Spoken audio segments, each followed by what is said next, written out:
आप देख रहे हैं के न्यूज इंडिया। इस खास पेशकश में मैं दीपिका आपके साथ और बात करेंगे महाकुंभ महामेला। महाकुंभ में सीएम योगी आदित्यनाथ प्रयागराज पहुंचे। अफसरों के साथ वो भगदड़ वाले घटना स्थल पर गए। मेला अधिकारी विजय किरण आनंद से हादसे के बारे में पूछताछ करने के साथ ही व्यवस्थाओं की समीक्षा की। देखिए हमारी एक खास रिपोर्ट।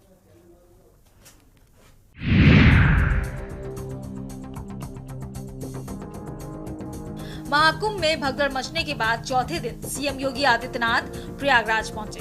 अफसरों के साथ घटना स्थल पर गए। मेला अधिकारी विजय किरण आनंद से पूछा, हादसा कैसे हुआ। विजय ने योगी को बताया कि भीड़ किधर से आई, भगदड़ कैसे मची, इसके बाद रेस्क्यू कब और कैसे शुरू किया। आपको बता दें कि योगी 10 मिनट तक भगदड़ वाली जगह पर रुके, फिर साधु संतों से मिलने पहुंचे। बसंत पंचमी पर होने वाले तीसरे अमृत स्नान की समीक्षा भी की। सनातन धर्म ही मानव धर्म है। सनातन धर्म रहेगा तो मानव धर्म रहेगा, मानवता रहेगी, इस सृष्टि रहेगी।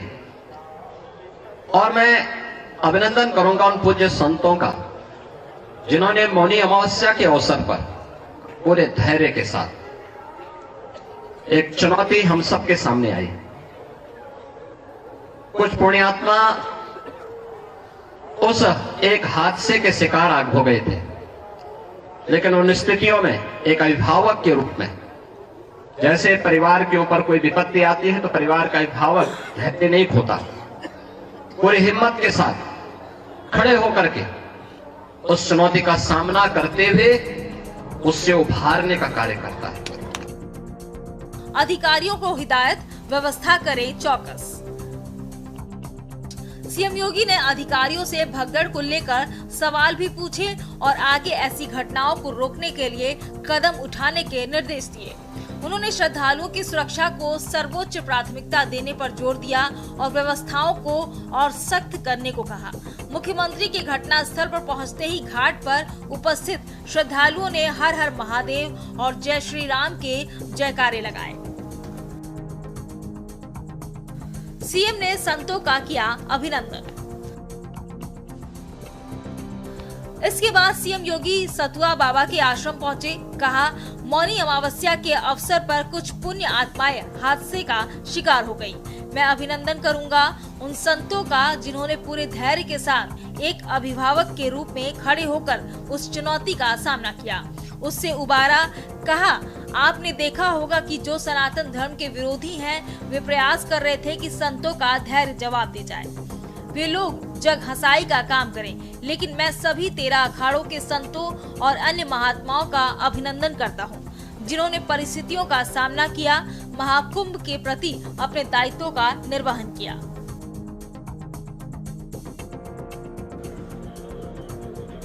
क्योंकि सनातन धर्म ही मानव धर्म है। सनातन धर्म रहेगा तो मानव धर्म रहेगा, मानवता रहेगी, इस सृष्टि रहेगी। और मैं अभिनंदन करूंगा उन पूज्य संतों का जिन्होंने मौनी अमावस्या के अवसर पर पूरे धैर्य के साथ एक चुनौती हम सबके सामने आई। कुछ पुण्यात्मा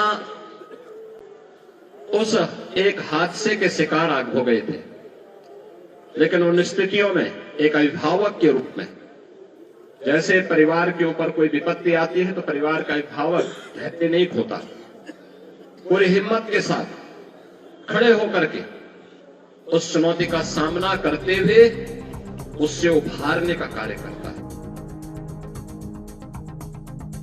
सीएम योगी आदित्यनाथ ने कहा, अब तक 32 करोड़ से अधिक श्रद्धालु महाकुंभ की त्रिवेणी में डुबकी लगा चुके हैं। जो यहाँ से जा रहा है वह यहाँ की व्यवस्था का गुणगान कर रहा है। हम लोगों को भी यह देखना होगा, कुछ लोग लगातार गुमराह कर सनातन धर्म के प्रति षड्यंत्र करने से बाज नहीं आ रहे हैं। ये आज नहीं, राम जन्मभूमि के समय से हो रहा है। ऐसे लोगों का उस समय भी जग जाहिर था, आज भी वैसा ही है। हमें इन पर ध्यान नहीं देना, संतों के सानिध्य में काम करना है। जब तक संतों का सम्मान है, सनातन धर्म का कोई बाल बांका नहीं कर सकता। 19 दिनों के अंदर 32 करोड़ से अधिक श्रद्धालु अब तक प्रयागराज में मां गंगा, यमुना और मां सरस्वती की इस पावन त्रिवेणी में डुबकी लगा करके पुण्य के भागीदार बने हैं। प्रयागराज शहर का हवाई किया सर्वे। बता दें, मुख्यमंत्री योगी आदित्यनाथ ने दौरे पर पूरे प्रयागराज शहर का हवाई सर्वेक्षण किया। शहर के एरियल सर्वे के दौरान उन्होंने प्रयागराज महाकुंभ क्षेत्र की ओर जाने वाली सभी रोड्स का मुआयना किया। इसके साथ ही सीएम ने महाकुंभ क्षेत्र का भी हवाई सर्वे कर स्थितियों का जायजा लिया। एरियल सर्वे के दौरान मुख्यमंत्री का विशेष फोकस उन रोड्स के मुआयने पर रहा जो विभिन्न जनपदों से प्रयागराज को जोड़ती है। हाल ही में मौनी अमावस्या स्नान पर्व के दौरान और इसके बाद इन रोड्स पर अत्यधिक मात्रा में ट्रैफिक देखा गया था। बता दें, प्रयागराज को विभिन्न जनपदों से जोड़ने वाले 7 प्रमुख मार्ग हैं और मौनी अमावस्या के अमृत स्नान पर्व के दौरान भारी संख्या में श्रद्धालु अपने निजी वाहनों व उत्तर प्रदेश परिवहन की बसों में सवार होकर महाकुंभ पहुंचे थे। मुख्यमंत्री के निर्देश के अनुसार श्रद्धालुओं के वाहनों के लिए सभी मार्गों पर पार्किंग की उचित व्यवस्था की गई है। सुनिश्चित किया गया है कि श्रद्धालुओं के वाहन पार्किंग में खड़े कराए जाएं और पार्किंग से संगम क्षेत्र तक उनके आने जाने की उचित व्यवस्था की गई है। संगम क्षेत्र तक श्रद्धालुओं की सुविधा के लिए कई भाषाओं में साइनेजेस की भी व्यवस्था की गई है। हाईवेज पर श्रद्धालुओं के लिए सभी मूलभूत सुविधाएं उपलब्ध कराई गई हैं। उपराष्ट्रपति धनखड़ ने लगाई आस्था की डुबकी। वहीं उपराष्ट्रपति जगदीप धनखड़ महाकुंभ पहुंचे। यहाँ उन्होंने सिर पर शिवलिंग रखकर संगम में डुबकी लगाई। आपको बता दें कि योगी भी उनके साथ संगम घाट तक गए। योगी और उपराष्ट्रपति ने पक्षियों को दाना खिलाया, लेटे हनुमान मंदिर में पूजा की और अक्षय वट के दर्शन किए। वहीं महाकुंभ मेले में श्रद्धालुओं का जनसैलाब उमड़ रहा है। श्रद्धालु गंगा, यमुना और अदृश्य सरस्वती के संगम में स्नान कर रहे हैं। मेले में आस्था और श्रद्धा का नजारा हर तरफ देखने को मिल रहा है। जहां हमारे सहयोगी गोविंद मिश्रा ने कुछ खास लोगों के साथ ही श्रद्धालुओं से बातचीत की।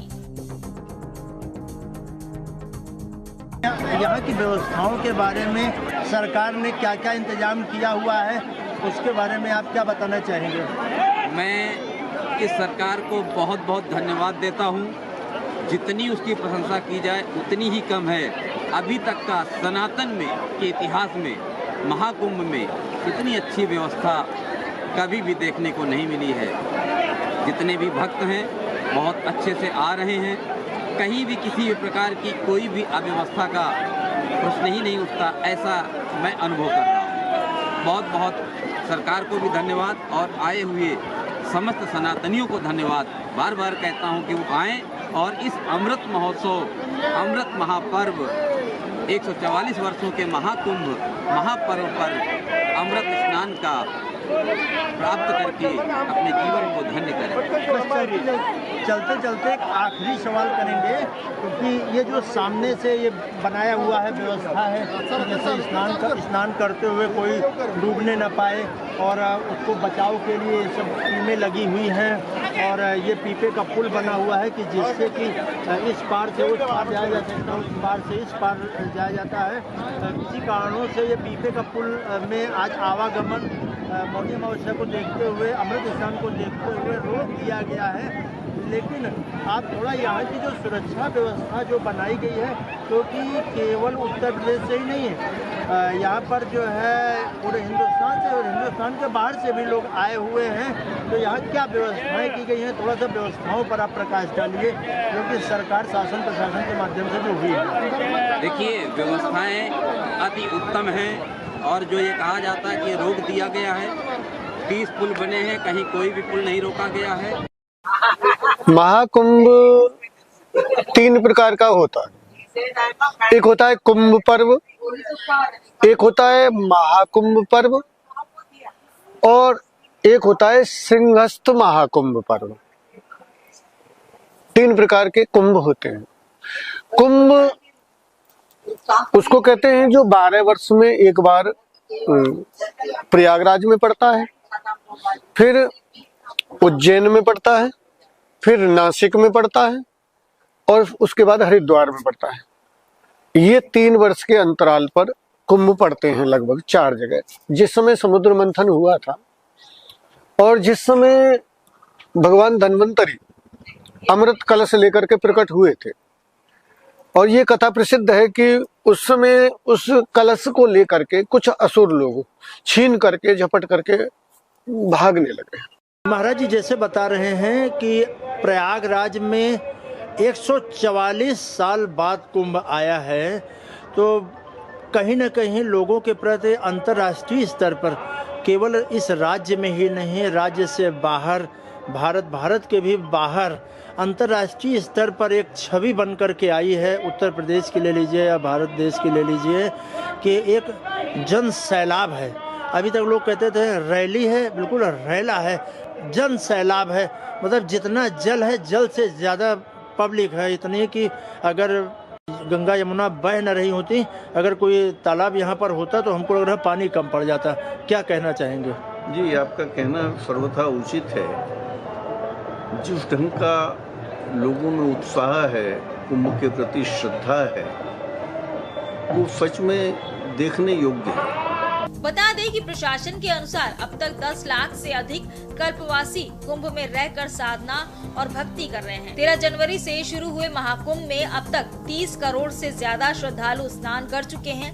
दुनिया के 195 में से 192 देश ऐसे हैं जिनकी जनसंख्या 30 करोड़ से भी कम है। जनसंख्या के लिहाज से विश्व के चौथे व 5वें सबसे बड़े देश इंडोनेशिया और पाकिस्तान की आबादी भी 30 करोड़ से कम है। ऐसे में 19 दिनों में ही पाकिस्तान और इंडोनेशिया की जनसंख्या से कहीं ज्यादा श्रद्धालु संगम में डुबकी लगा चुके हैं। वहीं श्रद्धालुओं की भारी भीड़ को देखते हुए प्रशासन ने सुरक्षा सुविधाओं के लिए कड़े इंतजाम किए हैं। स्पेशल डेस्क के न्यूज़ इंडिया।